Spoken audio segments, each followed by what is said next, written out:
Hello students, in today's lecture number 4 on chapter number 4 we shall have a discussion on motion of a charged particle in uniform magnet electric field. Uniform electric field के अंदर किसी charge particle की motion को हम study करेंगे या फिर इसको हम दूसरे शब्दों में कह सकते हैं parabolic path followed by a charged particle in uniform electric field. Uniform electric field के अंदर चार्ज पार्टिकल के द्वारा जो परफॉर्म किया गया पाथ है, फॉलो किया गया पाथ है, वो किस नेचर का होता है? पैराबोलिक नेचर का होता है. Parabolic path. तो ये क्वेश्चन कैसे आता है? Prove that the path followed bye A charge particle is parabolic in uniform electric field. किसी चार्ज पार्टिकल के द्वारा यूनिफॉर्म इलेक्ट्रिक फील्ड में फॉलो किया गया पाथ का नेचर पैराबोलिक होता है. ये प्रूव करने के लिए देता है. तो क्वेश्चन दो टाइप से आएगा. Describe the motion of A charge particle in uniform electric field, ऐसे पूछा जा सकता है. या फिर पूछेगा prove that the nature of the path followed bye A charge particle in uniform electric field is parabolic. तो पैराबोलिक पाथ को प्रूव करवा सकता है या फिर describe the motion of A charge particle in uniform electric field, ये पूछा जा सकता है. हम मैग्नेटिक फील्ड की बात अभी नहीं कर रहे हैं, हम चार्ज पार्टिकल की स्टडी कर रहे हैं यूनिफॉर्म इलेक्ट्रिक फील्ड के अंदर. जो इससे पहले वाले लेक्चर नंबर 3 में हमने बात की थी, वो बात की थी current carrying conductor in presence of uniform magnetic field. Uniform magnetic field के अंदर हमने करंट कैरिंग कंडक्टर को रखा था और उस करंट कैरिंग कंडक्टर के द्वारा एक्सपीरियंस किया गया जो मैग्नेटिक फोर्स था, जिसका एक्सप्रेशन हमारे पास आया था ILV sin थीटा, उसे हमने डिराइव किया था. तो आज हम बात करेंगे कि किसी यूनिफॉर्म इलेक्ट्रिक फील्ड में, कैसा electric field? Uniform electric field. I consider that this is the y axis, this is the y axis and this one is the x axis, this one is the x axis. Suppose this is the x axis and this is the origin where a charge particle q is present. This charge particle q will enter into uniform electric field which is directed in y direction. y direction के along ये uniform electric field है. y direction कहाँ है? ऊपर की तरफ है. तो ये जो मैं एरोज बना रहा हूँ ये basically parallel electric field lines हैं. क्या है ये? पैरेलल इलेक्ट्रिक फील्ड लाइंस हैं. तो electric field is in the direction of y axis. किस डायरेक्शन में है इलेक्ट्रिक फील्ड? y एक्सिस की डायरेक्शन में है. ठीक है. और चार्ज पार्टिकल जिसका चार्ज का वैल्यू q है, वो इस इलेक्ट्रिक फील्ड में किसी पर्टिकुलर वेलोसिटी v से एंट्री लेता है. ठीक है. जब v वेलोसिटी से चार्ज पार्टिकल इसमें एंट्री लेता है तो चार्ज पार्टिकल इलेक्ट्रिक फील्ड में, आप जानते हैं मैंने आपको कल बताया था कि इलेक्ट्रिक फील्ड के कारण charge particle electric force experience करता है और उस इलेक्ट्रिक फोर्स के कारण ये चार्ज पार्टिकल एक्सिलरेशन एक्सपीरियंस करेगा. यानी electric field will provide acceleration to the charge particle, right. And number 2, the nature of the path followed by the charge particle is parabolic in uniform electric field. देखिए यहाँ से यहाँ तक का, यहाँ से यहाँ तक का, यदि मैं इस पॉइंट को O मानूँ और इस पॉइंट को B मानूँ तो O से B तक का जो नेचर ऑफ पाथ है वो कैसा आ रहा है? पैराबोलिक. और उसके बाद में ये स्ट्रेट पाथ में मूव करेगा. उसके बाद में कैसे जाएगा? स्ट्रेट पाथ में जाएगा. ठीक है. ये x एक्सिस मान लिया मैंने, ये y एक्सिस, ये ओरिजिन. चार्ज पार्टिकल जितने समय इलेक्ट्रिक फील्ड में रहता है, जितने समय तक चार्ज पार्टिकल इलेक्ट्रिक फील्ड में रहता है, उतने समय चार्ज पार्टिकल कौन सा पाथ फॉलो कर रहा है? पैराबोलिक पाथ फॉलो करता है. ये हमें प्रूव करना है और ये प्रूव करने के लिए मान लेता हूँ let a charge particle a charged particle, मान लीजिए एक चार्ज पार्टिकल है जिसका charge of charge plus q and mass small m. एक चार्ज पार्टिकल जिसका चार्ज प्लस क्यू है एंड मास स्मॉल एम है, इज मूविंग क्या कर रहा है, मूव कर रहा है with velocity, is moving with velocity v along, कैसे मूव कर रहा है, along x एक्सिस, किस डायरेक्शन में जा रहा है, along x एक्सिस इस डायरेक्शन में जा रहा है। let also consider भाई मैंने क्या कहा अभी तक, एक चार्ज पार्टिकल Q है जिसका मास स्मॉल m है, ये x डायरेक्शन में मूव कर रहा है, किस वेलोसिटी के साथ, v वेलोसिटी के साथ, and the charge particle, and also consider that the charged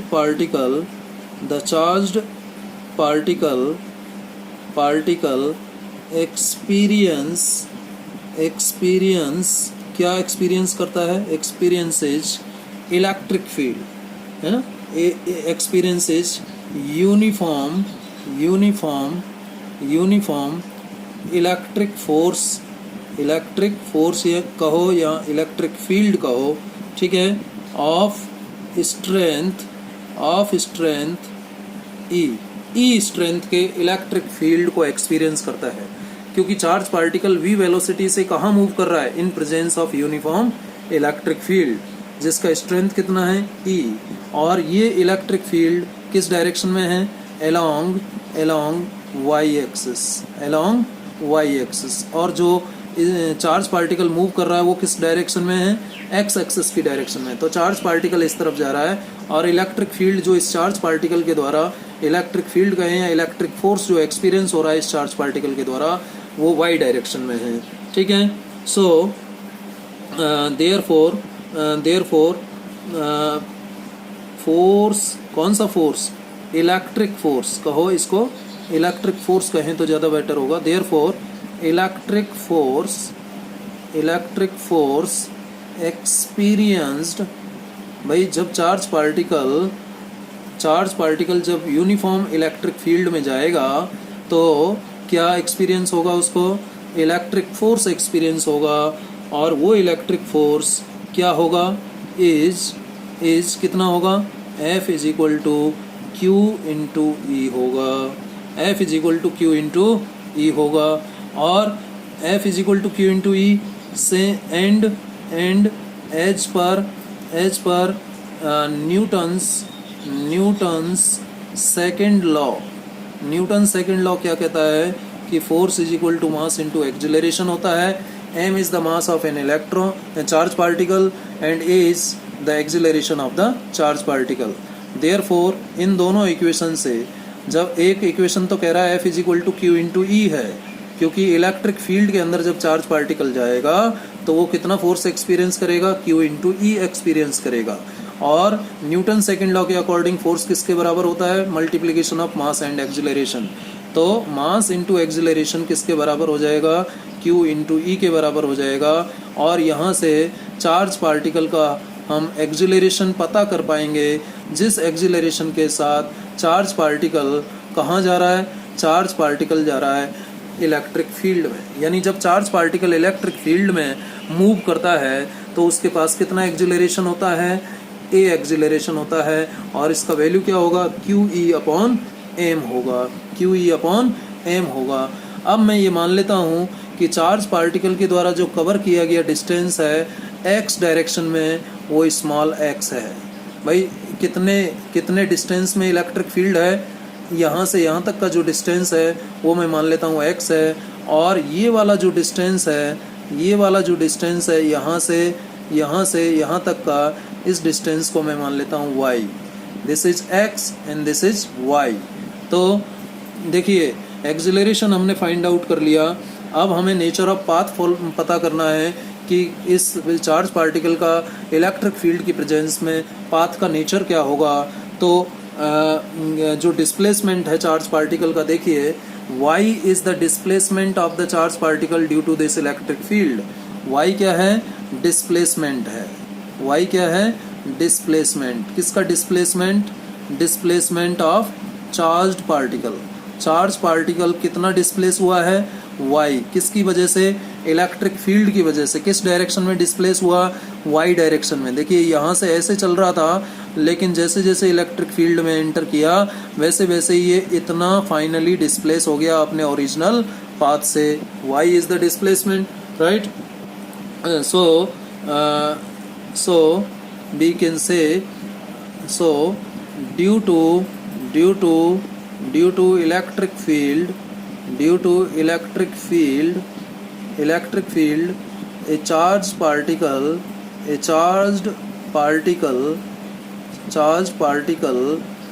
displaces from original path से कितना डिस्प्लेस हो जाता है? By small y distance in y direction. किस डायरेक्शन में डिस्प्लेस हो जाता है ये? इन y डायरेक्शन में स्मॉल y डिस्टेंस से डिस्प्लेस हो जाता है. तो using there now as per second equation of motion. Second equation of motion आप सब जानते होंगे, 9th क्लास में हमने पढ़ा. सेकंड इक्वेशन ऑफ मोशन क्या होता है? सेकंड इक्वेशन ऑफ मोशन कहता है कि displacement s is equal to ut plus half at² होता है. ये सेकंड इक्वेशन ऑफ मोशन कहता है, जहाँ u इनिशियल वेलोसिटी है, t टाइम है, a एक्सिलरेशन है और s डिस्प्लेसमेंट को बताता है. s किसको बताता है? डिस्प्लेसमेंट को बताता है. और ये हमने किससे लिखा? As per second law of motion. लेकिन हमारे पास जो इलेक्ट्रिक फील्ड है उसके कारण चार्ज पार्टिकल कितने से डिस्प्लेस हो रहा है? Since s is equal to y. s is equal to क्या है? y है. s इज इक्वल टू क्या है? y है. तो क्या लिखा जाएगा फिर इसको? s इज इक्वल टू तो y है, और इनिशियल वेलोसिटी चार्ज पार्टिकल का इनिशियल वेलोसिटी यदि हम देखें, initial velocity is equal to, जिसको हम u से रिप्रेजेंट कर रहे हैं, इनिशियल वेलोसिटी तो 0 है. इनिशियल वेलोसिटी कितना है चार्ज पार्टिकल का? 0. और इलेक्ट्रिक फील्ड के कारण चार्ज पार्टिकल कितना डिस्प्लेस हुआ? y. किस डायरेक्शन में? y डायरेक्शन में. इसलिए जो equation of motion, second equation of motion लिखा जाएगा, तो सेकंड इक्वेशन ऑफ मोशन क्या कहेगा? Therefore using second equation of motion, we may write, क्या लिख सकते हैं? वी मे राइट क्या लिखा जा सकता है? s की जगह y is equal to ut यानी 0 into t plus half at², ये लिखा जाएगा. और y is equal to 0 t टी हो गया 0, तो ये टर्म तो ख़त्म हो गया, और ये 1/2 बचा यहाँ. और a हमने निकाल लिया था. a कितना आया? QE/m. a का वैल्यू कितना है? QE/m. a का वैल्यू है आपका QE/m. पहले a लिख लीजिए, चलिए a लिख लीजिए, और इसको इक्वेशन नंबर 2 मान लीजिए. और इक्वेशन 1 हमने इस एक्सिलरेशन की इक्वेशन को माना है. तो using equation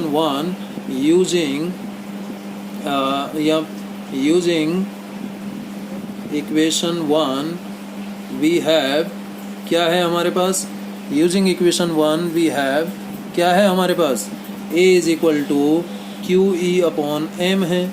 a is equal to QE/m है. And we know that charged particle of charge q and mass small m travels a distance x with velocity v in uniform electric field.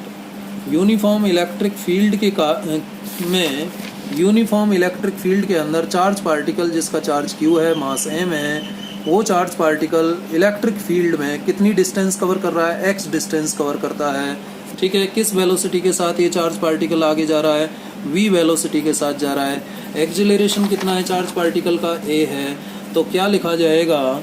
ये लिखा जाएगा आपका y is equal to, या पहले लिख सकते हैं as we know that charge particle of charge q and mass m travels a distance x with velocity v in uniform electric field, therefore time taken by charged particle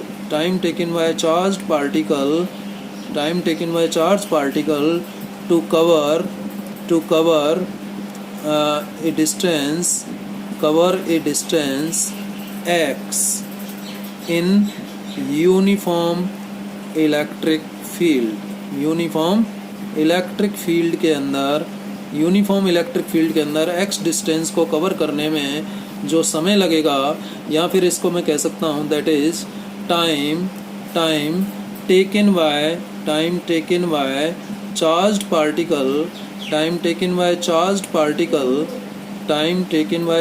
particle to cross electric field को cross करने में कितना समय charge particle के द्वारा लगेगा? समय भाई आप जानते हो, 9th क्लास में या उससे लोअर क्लासेज में आपने पढ़ा velocity is equal to distance upon time होता है। Velocity is equal to distance upon time होता है। तो टाइम इज इक्वल टू क्या हो जाएगा? Distance upon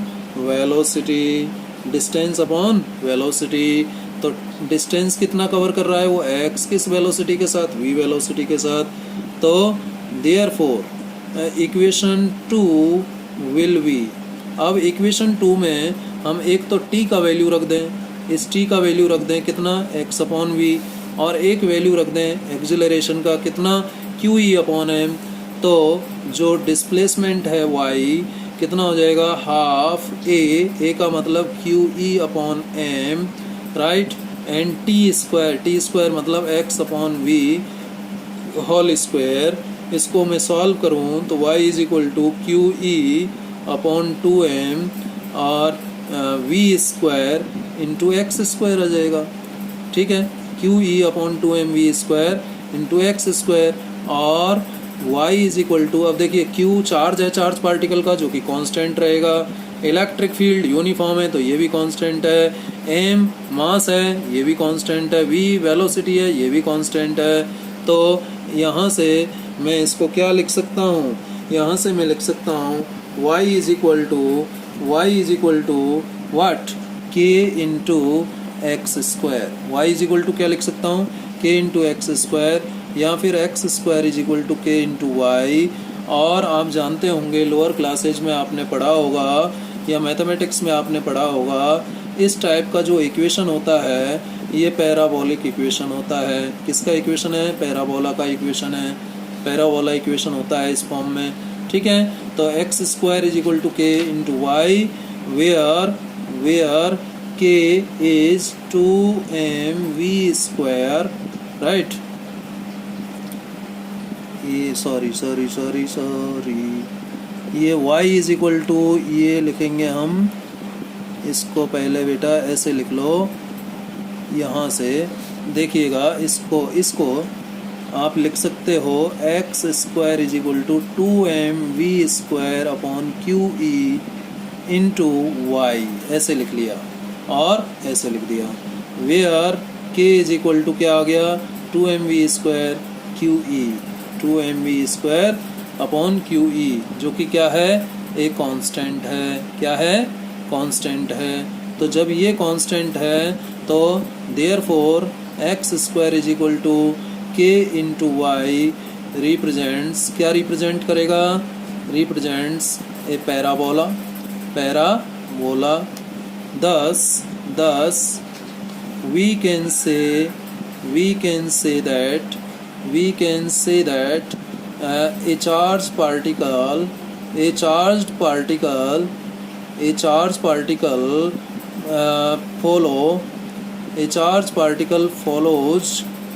follows a parabolic path in uniform electric field के अंदर यूनिफॉर्म इलेक्ट्रिक फील्ड के अंदर पैराबोलिक पाथ फॉलो करेगा, क्योंकि जो इक्वेशन आ रहा है वो किसका आ रहा है, पैराबोला का आ रहा है। क्योंकि ये जो इक्वेशन है ये इक्वेशन पैराबोला का इक्वेशन है जहाँ के कांस्टेंट है। तो हम कह सकते हैं कि जब ये किसी चार्ज पार्टिकल को यूनिफॉर्म इलेक्ट्रिक फील्ड में एक v वेलोसिटी के साथ मूव कराया जाता है तो वो एक पैराबोलिक पाथ फॉलो करता है। क्या फॉलो करता है, पैराबोलिक पाथ। साथ ही साथ इसकी जो मोशन है वो कैसी है, एक्सिलरेटेड है। लेकिन जैसे ही ये इलेक्ट्रिक फील्ड से बाहर गया इसका जो पाथ है वो स्ट्रेट हो जाएगा। ठीक है, यहाँ पर जो ये पाथ है ये कैसा था, पैराबोलिक पाथ था, पैराबोलिक पाथ। ठीक है, कहाँ से कहाँ तक, यहाँ से और यहाँ तक ये पाथ पैराबोलिक पाथ था। ठीक है, और ये पाथ कैसा है, यहाँ से यहाँ तक ये हो गया स्ट्रेट। जैसे ही इलेक्ट्रिक फील्ड से बाहर आएगा तो चार्ज पार्टिकल स्ट्रेट पाथ में आगे बढ़ेगा। ठीक है, तो इस तरीके से हम parabolic nature of path followed by charge particle in uniform electric field क्या कर सकते हैं, प्रूव कर सकते हैं, या motion of A charge particle in uniform electric field को हम डिस्क्राइब कर सकते हैं। आई थिंक आपको समझ में आया होगा। चलिए हम आगे की बात करते हैं, और आगे हम बात करेंगे, अब आगे जो हम बात करेंगे वो बात करने जा रहे हैं हम charge particle in presence of uniform magnetic field. Charge particle in presence of uniform magnetic field. किसी यूनिफॉर्म मैग्नेटिक फील्ड के अंदर जब चार्ज पार्टिकल को रख देते हैं तो क्या होता है। जब चार्ज पार्टिकल को यूनिफॉर्म मैग्नेटिक फील्ड में रख दें तो मेरा टॉपिक है बेटा, टॉपिक क्या है, charged particle moving in uniform magnetic field. Uniform magnetic field के अंदर चार्ज पार्टिकल कैसी मोशन, कैसा पाथ फॉलो करेगा, ये बात हम करना चाहते हैं। तो ये बात करने के लिए अब मैं आपको, हालांकि हमने बहुत कुछ इसके बारे में पढ़ लिया है पहले ही, तो इसके बारे में और ज़्यादा डिटेल में हम जानेंगे। अभी ऑलरेडी हम इसके बारे में बहुत कुछ पढ़ चुके हैं। एक बार इसको सेट कर देता हूँ, आई थिंक आपको दिखाई दे रहा होगा।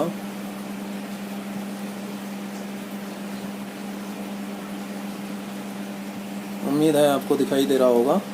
ठीक है, यस ऑब्वियसली दिखाई दे रहा है ना। ठीक है, तो हम बात कर रहे हैं charge particle moving in uniform magnetic field.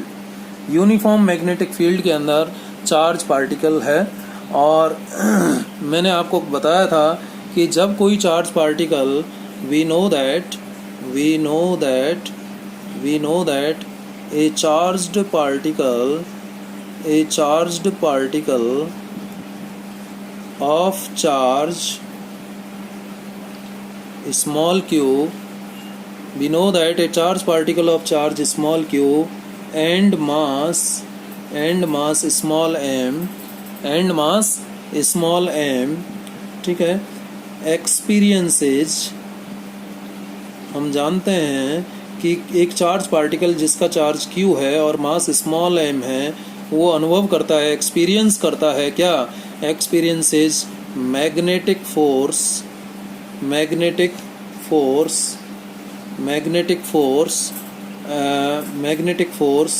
कितना, Fm is equal to QVV sine theta, या फिर लिखूँगा और Fm वेक्टर फॉर्म में लिखूँ तो Q V क्रॉस B। इतना मैग्नेटिक फील्ड एक्सपीरियंस करता है charge particle, right. We know that a charge particle of charge small q and mass small m experiences magnetic force q B v sine theta और q B cross B कहाँ पर, when या on moving it in presence of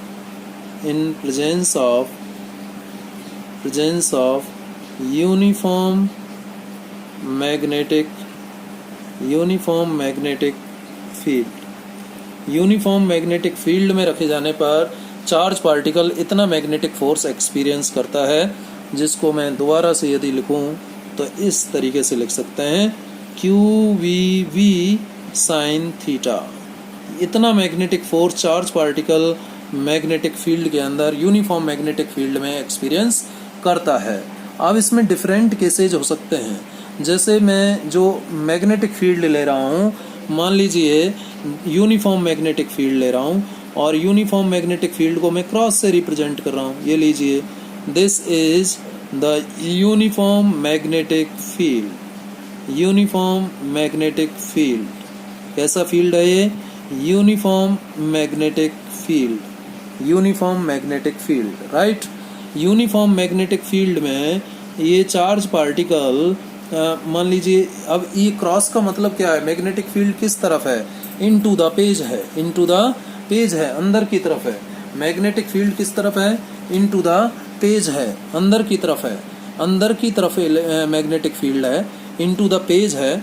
तो जब into the page magnetic field है और मान लीजिए चार्ज पार्टिकल इधर से आता है, चार्ज पार्टिकल इधर से आता है v वेलोसिटी के साथ, और q इसका चार्ज है और मास इसका स्मॉल m है।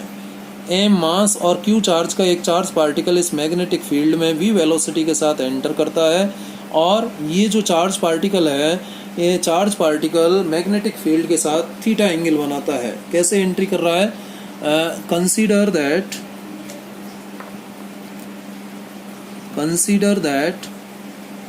a charged particle consider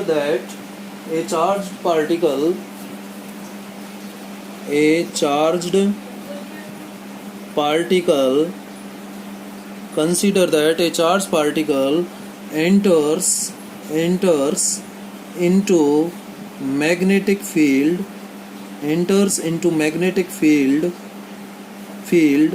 by making an angle theta.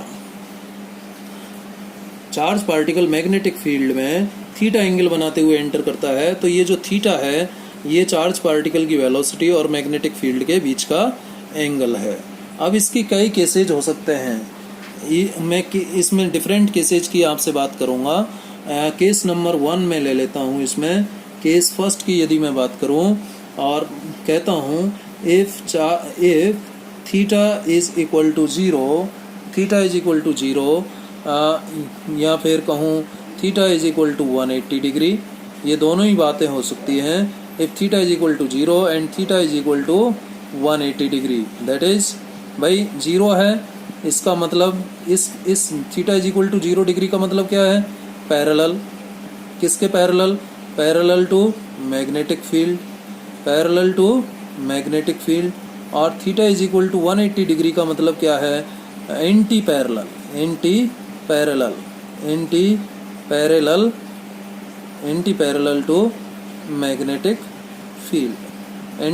To magnetic field. ठीक है, तो पहला केस ले रहा हूँ, थीटा इज इक्वल टू 0 और theta is equal to 180 degree.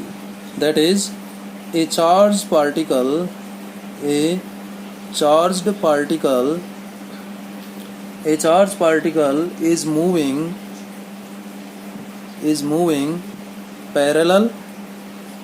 is moving parallel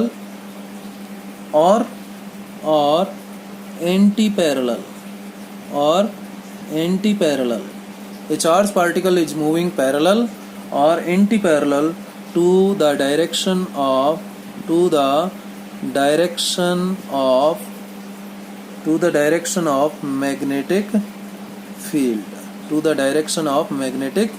field। तो क्या होगा? कितना फोर्स एक्सपीरियंस करेगा इस केस में? कितना मैग्नेटिक फोर्स एक्सपीरियंस करेगा? तो इस केस में देखिए, a charge particle is moving parallel और anti parallel to the direction of magnetic field, then that charged particle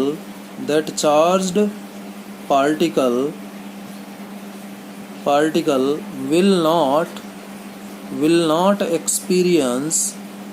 not experience any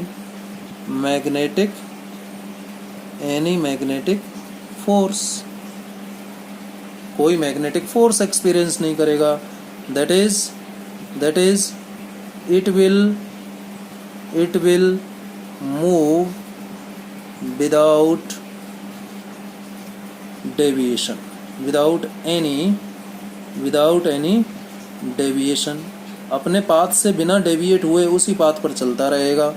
ठीक है, क्योंकि थीटा जब जीरो होता है, देखिए थीटा इज इक्वल टू मैं 0 डिग्री लेता हूँ और एक तरफ लेता हूँ theta is equal to 180 degree.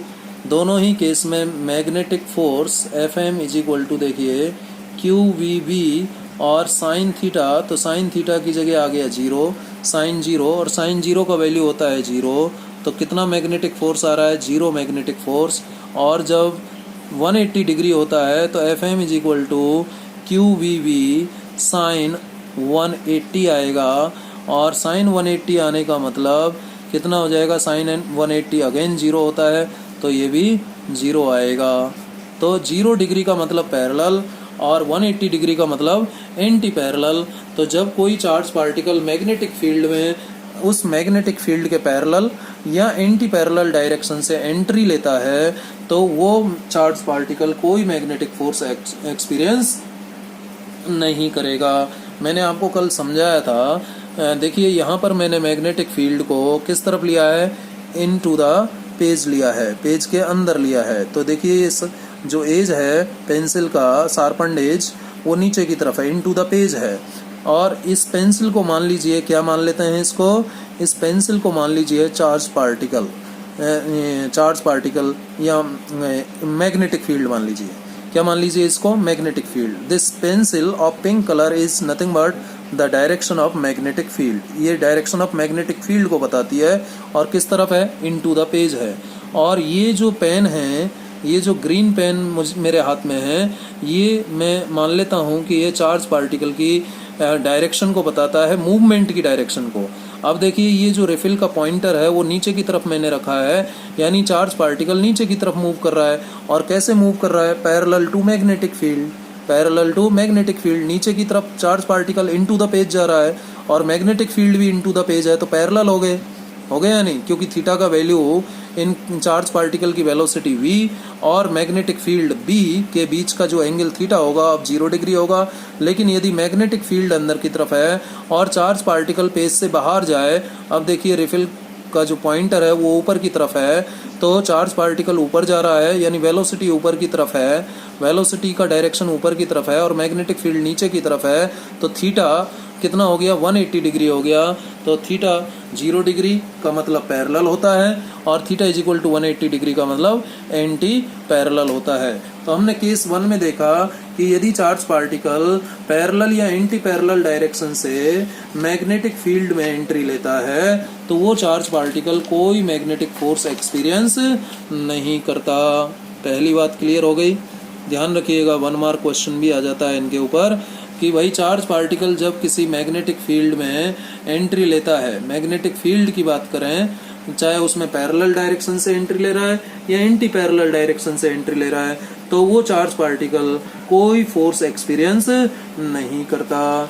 लेकिन अब यदि मैं चार्ज पार्टिकल मान लेता हूँ, केस नंबर 2 लेता हूँ और केस 2 में मैं कहता हूँ कि a theta is equal to 90 degree, theta is equal to 90 degree. अब theta is equal to 90 degree का मतलब that is a charge particle, मैं केस 2 की बात कर रहा हूँ. ए चार्ज पार्टिकल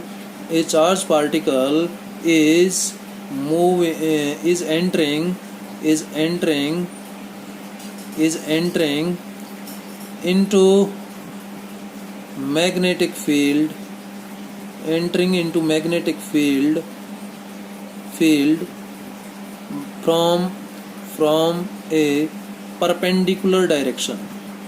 किस डायरेक्शन से एंट्री लेता है? परपेंडिकुलर डायरेक्शन से एंट्री लेता है, परपेंडिकुलर डायरेक्शन से एंट्री लेता है। ठीक है, ए charge particle is entering into magnetic field from a perpendicular direction.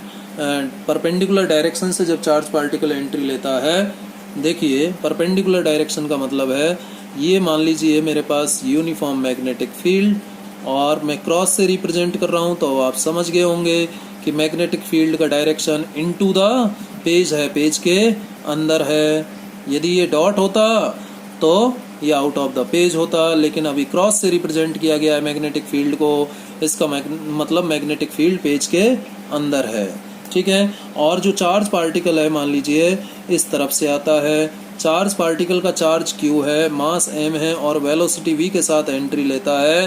तो मैग्नेटिक, देखिए चार्ज पार्टिकल का वेलोसिटी का डायरेक्शन तो ये हो गया और मैग्नेटिक फील्ड अंदर की तरफ है, मैग्नेटिक फील्ड अंदर की तरफ। ये देखिए इस पेंसिल का जो पॉइंटर है वो मैग्नेटिक फील्ड की डायरेक्शन को बताता है, तो नीचे की तरफ है तो मैग्नेटिक फील्ड नीचे की तरफ। अब देखिए चार्ज पार्टिकल, ये जो ग्रीन पेन का रिफिल का पॉइंटर है वो चार्ज पार्टिकल की वेलोसिटी का डायरेक्शन बताता है।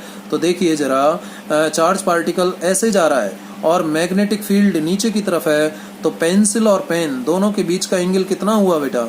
90 डिग्री हुआ। ये जो एंगल आया यहाँ पर, ये जो एंगल है ये कितना आया? 90 डिग्री एंगल आया। तो जब चार्ज पार्टिकल किसी मैग्नेटिक फील्ड में परपेंडिकुलर डायरेक्शन से, या हम कहें कि 90 डिग्री का एंगल बनाते हुए एंटर करता है, तो उसको जो मैग्नेटिक फोर्स एक्सपीरियंस होगा, now the magnetic force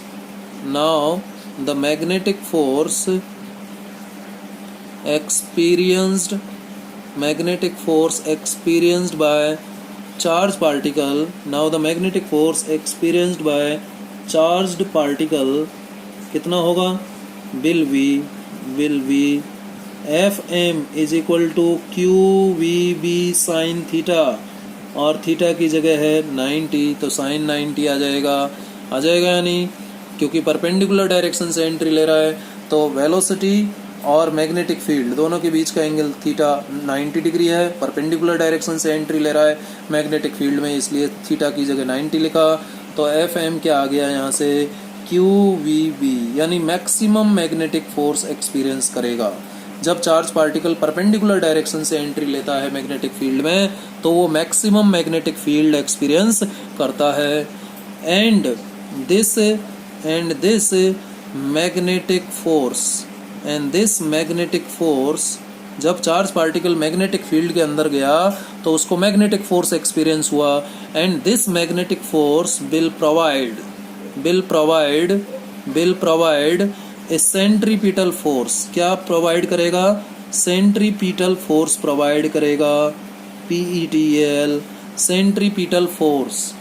and this magnetic force will provide a centripetal force to the charge particle. ये चार्ज पार्टिकल को क्या प्रोवाइड करेगा? सेंट्रीपिटल फोर्स प्रोवाइड करेगा to move in a circular path में move करने के लिए। इसका मतलब ये हुआ कि चार्ज पार्टिकल जब परपेंडिकुलर डायरेक्शन से मैग्नेटिक फील्ड में एंट्री लेता है तो वो कैसे मूव करता है? सर्कुलर पाथ में मूव करता है। कैसे मूव करता है? सर्कुलर पाथ में मूव करता है। ठीक है, सर्कुलर पाथ में मूव करता है, ध्यान रहेगा।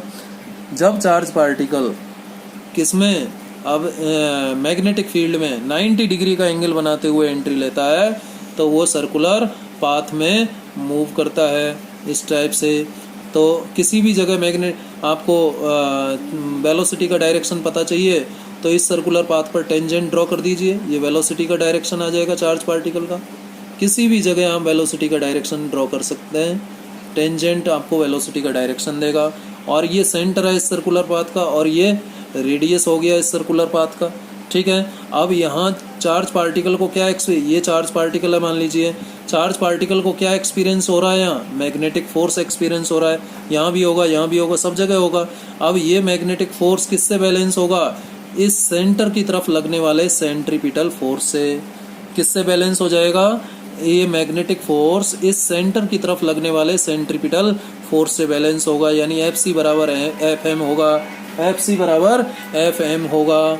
और Fc बराबर Fm होने के कारण ये चार्ज पार्टिकल सर्कुलर पाथ में मूव करेगा। जैसे कि सन के चारों तरफ उसके प्लैनेट चक्कर लगाते हैं, क्योंकि सन और उसके प्लैनेट्स के बीच में जो ग्रेविटेशनल फोर्स लगता है वो ग्रेविटेशनल फोर्स प्लैनेट्स को रिवोल्यूशन के लिए नेसेसरी सेंट्रिपिटल फोर्स प्रोवाइड करता है। तो जब हम सन और प्लैनेट की बात करते हैं तो वहाँ पर ग्रेविटेशनल फोर्स सेंट्रिपिटल फोर्स के बराबर होता है, लेकिन यहाँ पर मैग्नेटिक फोर्स सेंट्रिपिटल फोर्स के बराबर है। इसलिए चार्ज पार्टिकल क्या होगा, सर्कुलर पाथ में मूव करेगा। ठीक है, and this magnetic force will provide a centripetal force to the charge particle to move in a circular path and it gives क्या देता है ये, and it gives that the magnetic force is equal to centripetal force. अब magnetic force कितना है, QBV, centripetal force कितना है, mv² upon r। यहाँ m क्या है, mass of charged particle, charge particle का जो मास है वो स्मॉल m है, q क्या है, चार्ज है। ठीक है, चार्ज पार्टिकल का r क्या है, radius of circular path, right. r क्या है, रेडियस ऑफ सर्कुलर पाथ, और b क्या है, magnitude of magnetic field, magnitude of magnetic field, b क्या है, मैग्नीट्यूड ऑफ मैग्नेटिक फील्ड। ठीक है, क्लियर है, ये सारी बातें हो गई। v और रह गया, b क्या है, वेलोसिटी, v क्या है, वेलोसिटी किसका, ऑफ चार्ज पार्टिकल का वेलोसिटी क्या है, v है। ठीक है, अब यहाँ पर देखिए इस v से ये एक v कैंसिल हो रहा है, तो क्या लिखा जाएगा, q into v is equal to mv upon r आ जाएगा। और यहाँ से मैं चाहूँ तो r का वैल्यू निकाल सकता हूँ और चाहूँ तो v का वैल्यू निकाल सकता हूँ। तो r जो होगा वो रेडियस ऑफ सर्कुलर पाथ वो किसके बराबर हो जाएगा, mv अपॉन qb के बराबर हो जाएगा, mv अपॉन qb के बराबर हो जाएगा। अब देखिए m इज ए कांस्टेंट, क्योंकि जो चार्ज पार्टिकल का मास है वो तो वही रहने वाला है, ये चेंज होगा नहीं, और चार्ज भी चेंज नहीं होगा, तो m कांस्टेंट है, q कांस्टेंट है, और जिस मैग्नेटिक फील्ड में चार्ज पार्टिकल रखा हुआ है वो भी वही है। तो चार्ज पार्टिकल का यदि रेडियस ऑफ सर्कुलर पाथ ज़्यादा होगा तो वेलोसिटी भी ज़्यादा हो जाएगा। तो जैसे जैसे बड़े से बड़े सर्किल को फॉलो करेगा कौन, चार्ज पार्टिकल, उस चार्ज पार्टिकल का वेलोसिटी भी बढ़ता चला जाएगा। ज़्यादा बड़ा सर्किल होगा, कवर करेगा, तो ज़्यादा वेलोसिटी होगा चार्ज पार्टिकल का। छोटा सर्किल फॉलो करेगा, सर्कुलर पाथ फॉलो करेगा छोटे रेडियस का, तो कम स्पीड होगा चार्ज पार्टिकल का। बड़ा रेडियस का सर्कुलर पाथ फॉलो करने पर चार्ज पार्टिकल का स्पीड ज़्यादा होगा। मैग्नीट्यूड ऑफ मैग्नेटिक फील्ड यदि हम ज़्यादा कर दें तो रेडियस ऑफ सर्कुलर पाथ कम हो जाएगा। तो मैग्नेटिक फील्ड का जो मैग्नीट्यूड है वो हमें कम रखना है, जिससे कि सर्कुलर पाथ का रेडियस ज़्यादा हो। ठीक है, तो ये रेडियस ऑफ सर्कुलर पाथ आ गया। क्या आ गया, ये रेडियस ऑफ सर्कुलर पाथ आ गया। ठीक है, अब जब रेडियस ऑफ सर्कुलर पाथ आ गया तो यहाँ से मैं v भी निकाल सकता हूँ, वेलोसिटी ऑफ चार्ज पार्टिकल कितना आ जाएगा, qvr अपॉन m आ जाएगा, qvr अपॉन m आ जाएगा। ये क्या आ गया, वेलोसिटी ऑफ चार्ज पार्टिकल।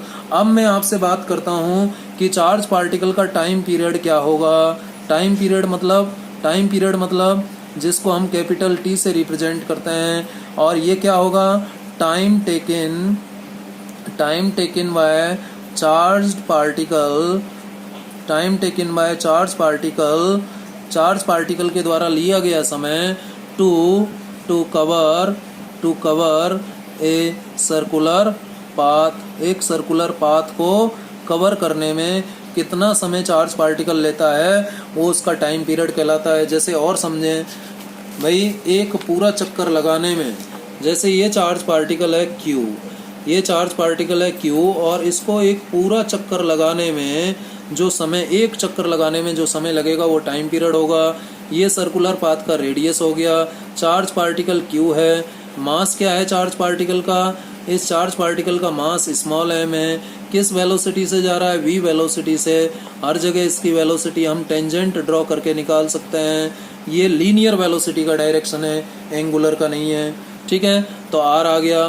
तो जो टाइम पीरियड आएगा, टाइम पीरियड क्या होगा, टाइम पीरियड अभी मैंने डेफिनेशन में आपसे कहा, it is the time taken by charge particle to cover a circular path, cover a circular path, एक सर्कुलर पाथ को, एक single to cover a circular path, एक सर्कुलर पाथ को कवर करने में लगा समय क्या कहलाएगा, टाइम पीरियड कहलाएगा। यानी time period is equal to क्या हो जाएगा भाई, time is equal to distance upon velocity होता है। टाइम इज इक्वल टू क्या जानते हैं आप, time is equal to distance upon velocity होता है, ये सब आप जानते हैं।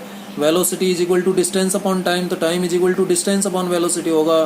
तो टाइम की जगह हमारे पास क्या है, टाइम की जगह तो है टाइम पीरियड, ठीक है। और डिस्टेंस की जगह क्या आएगा बेटा, डिस्टेंस की जगह सरकमफ्रेंस आएगा। किसका सरकमफ्रेंस आएगा, circumference of circular path, circumference of circular path followed by charge particle. जो charge particle circular path follow कर रहा है उसका सरकमफ्रेंस, और velocity of charge particle, velocity. अब सरकमफ्रेंस कितना होगा, जब इसका रेडियस r है तो इसका सरकमफ्रेंस 2πr हो जाएगा, और वेलोसिटी कितना है, v है। तो टाइम पीरियड कितना आ गया, ये आ गया। अब यहाँ पर आप क्या निकाल रखे हो, v का वैल्यू निकाल रखे हो, कितना है, QVR अपॉन m। तो QVR अपॉन m ये रख दिया। सॉल्व कीजिए इसको, सॉल्व कीजिए इसको, तो t इज इक्वल टू क्या आ जाएगा, r से r कैंसिल हो गया, m ऊपर चला जाएगा तो 2πm अपॉन QV ये आ जाएगा, ठीक है, ये आ गया। अब टाइम पीरियड निकल गया तो फ्रीक्वेंसी ऑफ रिवॉल्यूशन निकाला जा सकता है, frequency of revolution, frequency of revolution निकालना है, रिवॉल्यूशन का मतलब चक्कर, ठीक है। तो फ्रीक्वेंसी, मैं कौन सी फ्रीक्वेंसी निकाल रहा हूँ, लीनियर फ्रीक्वेंसी निकाल रहा हूँ, ठीक है। लीनियर फ्रीक्वेंसी क्या होता है, frequency is equal to 1 upon time period होता है, जानते हैं आप, 9th क्लास में हमने पढ़ा है, time period is equal to 1 upon frequency, number of cycles per second, ठीक है, इज नोन एज फ्रीक्वेंसी, ये पढ़ा था ना हमने, n upon T, number of cycles per second. यदि नंबर ऑफ साइकिल 1 ले लेता हूँ तो फ्रीक्वेंसी f बराबर 1 अपॉन टी हो जाएगा। तो t का वैल्यू यहाँ रखो, तो 2πm अपॉन QB, तो जो f आएगा बेटा, f का वैल्यू आ जाएगा QB अपॉन 2πm। तो देखिए मजे की बात, frequency does not depend on velocity of charge particle, time period does not depend on velocity of charge particle, radius of circular path, देख लीजिए इम्पॉर्टेंट बात आ रही है। तो चाहे छोटा सा सर्कुलर सर्कल हो, सर्कुलर पाथ हो, ये छोटा सा सर्कुलर पाथ है, चाहे इससे बड़ा सर्कुलर पाथ है या इससे बड़ा सर्कुलर पाथ है, सभी के लिए जो टाइम पीरियड होगा, सभी के लिए जो t का वैल्यू होगा वो सभी के लिए सेम रहेगा। यानी time period does not depend on radius of circular path as well as velocity of circular, velocity of charge particle. किसी भी वेलोसिटी से जाए चार्ज पार्टिकल तो उसका टाइम पीरियड उतना ही लगने वाला है, ठीक है, क्लियर है। फ्रीक्वेंसी की बात करें तो frequency does not depend on velocity, frequency जैसे देखिए हम टाइम पीरियड की बात करें तो जो कंक्लूजन्स हम यहाँ से ड्रॉ कर सकते हैं, conclusions number 1, t does not depend, time period does not depend on radius and radius of circular path, radius of circular path and velocity of charged particle, velocity of charged particle, charged particle की velocity और किस पर depend नहीं करता, radius पर। किस पर depend कर रहा है टाइम पीरियड, चार्ज और मास पर, मैग्नीट्यूड ऑफ मैग्नेटिक फील्ड पर। तो टाइम पीरियड को कम या ज़्यादा करना है तो मैग्नीट्यूड ऑफ मैग्नेटिक फील्ड बदल दीजिए, क्योंकि चार्ज तो वही रहने वाला है, मास वही रहने वाला है, तो मैग्नेटिक फील्ड का मैग्नीट्यूड बदल के हम टाइम पीरियड बदल सकते हैं। खास बात यहाँ पर यह ध्यान रखनी है कि टाइम पीरियड ना तो सर्कुलर पाथ की रेडियस पर डिपेंड करता है, डज नॉट डिपेंड, ठीक है, और ना ही वेलोसिटी पर डिपेंड करता है।